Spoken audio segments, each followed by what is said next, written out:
Hi everyone, welcome to this week's DIY. It's me, Madison, your lovely host, and I am here with a arrangement that's full of cheer and holiday spirit. We are still in our winter menu, and I got another one off of our menu. It is the festive. The festive is very holiday-esque. It has those beautiful reds, those dark burgundies and purples. It's full of Christmas cheer or holiday cheer. So yeah, let's get started. So the first thing on my list is going to be these beautiful pom-poms. I love pom-poms because they add such cute little details. They're button poms to be specific. And they add the most cute little round, almost mushroom-like polka dotty texture to your arrangements. I love them very much. They're just so cute. They're like little tiny mushrooms. So we got some of those.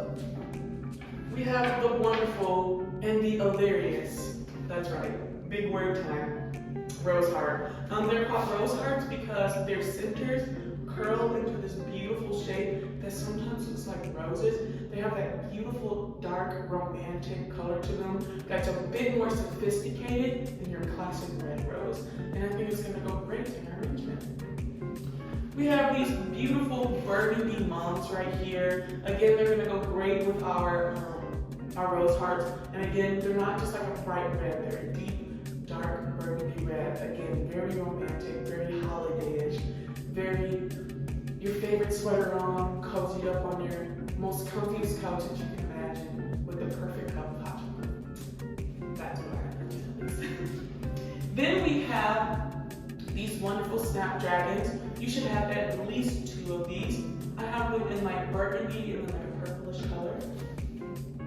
And then we have the wonderful St. John's worts. These are absolutely beautiful. They're also known as Hypericum. I love them, especially for this arrangement, because it reminds me of cranberries. And what gets more Christmassy than that? Nothing. All right, so let's get started. And for my greens, I have eucalyptus gunny, which is a type of eucalyptus that's a bit more feathery and it has a bit more movement to it. And the classic salal. I'm gonna be working out of my Flowers for Dreams tin. And I don't know, it gives Christmas.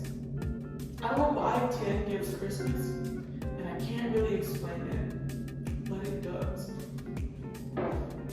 All right, so let's get started. So the first thing I'm gonna do is I'm going to break down our greens. Salal specifically comes in these like growing patterns that are like this, and you can always break these down. We can make a lot more out of one stem. So we're gonna separate these, trim them down, and then use them correctly. So for example, for a stem that I just split in half, I made 2 pieces.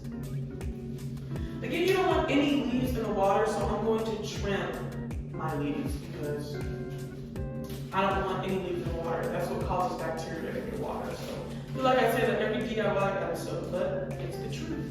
No stems in the water. Or excuse me, no leaves in the water. Again, I'm just clipping off any leaves that look a little busted, and then I'm trimming the stem down, and then I'm placing them in my vase so that they cross each other. Again, we want that cross section with our stem, so when we put stuff in, it's not moving anywhere. That's how florists get shapes and different sizes, and they can build height. It's because they have a mechanical base that's crossing each other, kind of like a lattice, if you will. You're sticking things in there, and nothing's moving. All right. So we are, again, filling in. Got a couple more pieces left.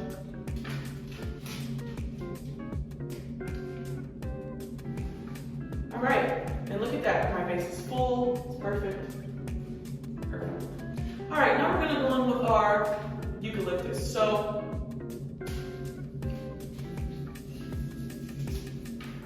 I have gun eucalyptus, and I love gun eucalyptus. Gun eucalyptus is very beautiful. It's very feathery. It adds great texture, and it still has a great smell to it, like a traditional eucalyptus that a lot of people are used to, which is baby blue eucalyptus. It's just a bit more feathery. It has a bit more movement to it. I also really like seated view. This arrangement would look beautiful with seated view as well, because that texture would add like a very Christmassy feel. I don't know, sometimes the seeds on seated view look just give Christmas to me. Can't really explain why, but it does. So again, I'm trimming down all of my gummy eucalyptus, and I'm just making sure that anything that I put in the water, or pretty much anything beneath the bowl line, has no extra stems on it and no extra leaves on it. Alright. Beautiful.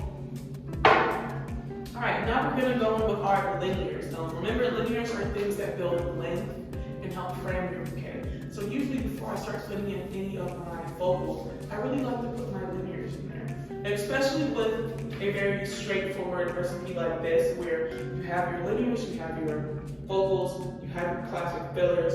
There's nothing that's really switching places or anything. It's exactly what it is. So I'm going to go in with my linears at first, which are these beautiful snapdragons. This is a beefy boy, but sometimes you gotta sacrifice a couple soldiers because you don't need all of them. So I'm going to trim those down, cut it to my height. Beautiful. All right, now I'm going to go in with my mums. I like to leave my rose hearts for last because they're so heavy, and I really want to put them in at a point where my mechanics are sound. I don't want them falling or tipping over or anything. All right, so I'm cutting things a little shorter, especially with this mum. I'm going through and picking up any leaves that might look a little hashtag, what's a hashtag? There we go, hashtag busted. So I'm gonna do that. I'm gonna put that one a little lower. With this mum, this is a beautiful mum. No messy leaves, kind of perfect. I'm gonna leave it a little taller and put it more towards the back. Just to fill in the back, because you know, if this is an arrangement that other people will be enjoying, I want to make sure that on both sides it looks beautiful. And then bam. I'm going to keep this one a little taller, put that one right there. Now I'm going to go with my rose hearts. Now, what I've learned about rose hearts is they are quite stingy. Sometimes they really don't like being spun out, and then sometimes they really don't like being reflexed either. They're truly a rose of their own nature, is what I say. Sometimes you can get a couple of reflex petals out of them, but I don't know. I just feel like sometimes they want to do their own thing. They're not easily manipulated, period. But I'm going to try. I'm going to try reflexing at least one of these bad boys. See, even this one. The roses, the petals are kind of cracky. When you reflex a rose heart, be super gentle with her. She doesn't really like it. Alright. I'm going to put this one a little towards the back, making sure that my thing looks beautiful from all sides. I'm going to put this one more in the front. Let's see if this one's spin out. Much better. Much better. Ooh, that's beautiful. Look at that. She's going right up front. And then this one I'm going to keep a little higher. I'll cut a little bit more.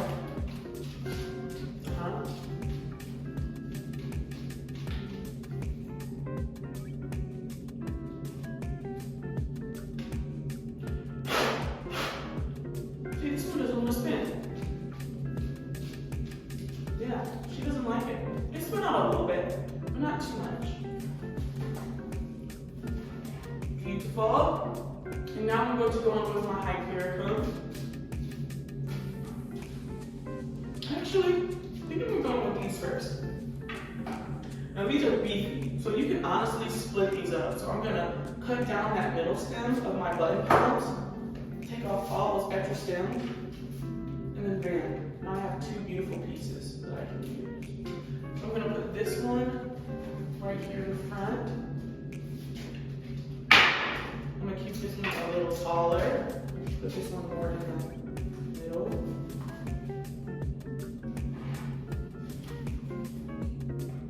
Beauty. And then for the second one, I'll do the same. I'll cut it in half. Strip off any extra leaves off the bottom. Any stems that are broken too.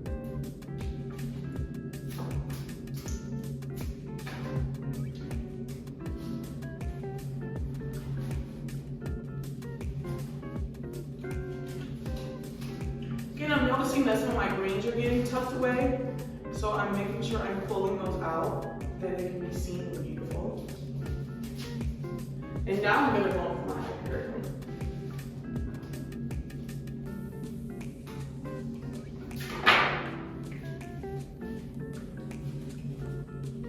Also, I'm going to make sure my second snapdragon is getting lost. Alright, this I'm going to keep a little taller right here in that middle point. I'm going to take these extra leaves off. And then for this one, I'm going to trim down my greens a little bit.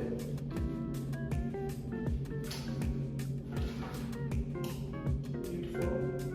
So we can see what's going on. And I'm going to have this one be a little longer to add depth, and then I'm going to stick it out in this way. All right, now it's time for final touches. Turn things around, get things really in there. Again, make sure nothing's getting lost in the sauce. I have my best faces on my arrangement facing outward. And then yeah, we're all done. This is this week's DIY. Now this just reminds me, and hear me out, of a beautiful Christmas punch.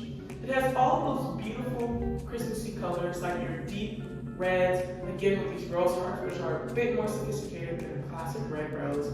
We have these beautiful dark red mums, which are absolutely beautiful. Then we have these purples and burgundies from our snapdragons, and then we have these beautiful pieces of texture from our pom-poms that just look like beautiful little mushrooms popping out of the Christmas punch. That sounds a bit disgusting, but you get what I mean. So yeah, I hope you guys enjoyed this DIY. I know I did. I would love to see what you guys did with this DIY. Please send pictures of Flowers for Dreams Detroit and Flowers for Dreams on Instagram. And yeah, I will see you guys next week. Bye.